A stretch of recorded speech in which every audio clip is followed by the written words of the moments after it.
dans le cerveau avec des illustrations en images pour qu'on comprenne un peu et qu'on dédiabolise un peu l'hypnose qui a tendance à être diabolisée, Isabelle. Bien sûr. Alors aujourd'hui, on a pu scientifiquement faire des images de ce cerveau. Qu'est-ce qui se passe dans ce cerveau?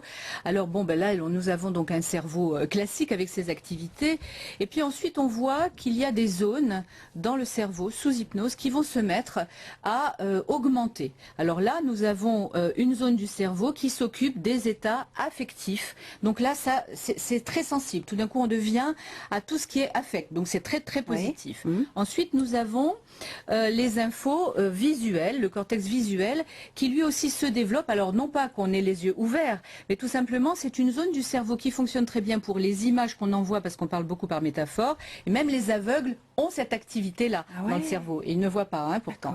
Et ensuite, il y a l'augmentation de la coordination musculaire, c'est-à-dire que là, on prend le dessus sur notre corps, on va le détendre volontairement, et ensuite, il y a une baisse des impulsions nerveuses qu'on voit sur le croquis numéro 5, et du sens du toucher. C'est pour ça que finalement, on oublie complètement son corps.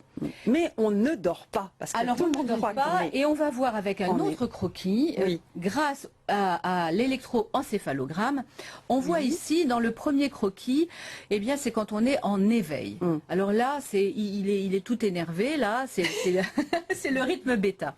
Ensuite, dessous, vous avez le rythme alpha, c'est quand on est en détente. On fait sa petite relaxation, on ferme les yeux, on écoute de la musique.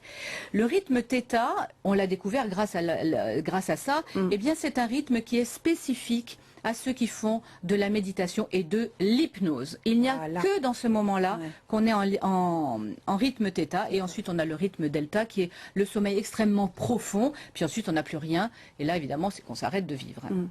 Bon. On l'a pas montré parce non, inutile. Et la modification de la conscience, puisque c'est ce qu'on obtient avec l'hypnose. Alors il n'y a pas de modification de la conscience. Il y a la conscience qui continue à être toujours en éveil. D'accord. Et puis à côté de ça, on développe, on laisse sortir l'inconscient. Donc on réfléchit avec deux choses en même temps. C'est pour ça, Laurence, qu'on ne perd pas du tout conscience de ce qu'on est. Donc on entend les bruits environnants s'il y en a, on entend le thérapeute qui nous parle à l'oreille, sinon on ne pourrait pas si on ne l'entendait pas.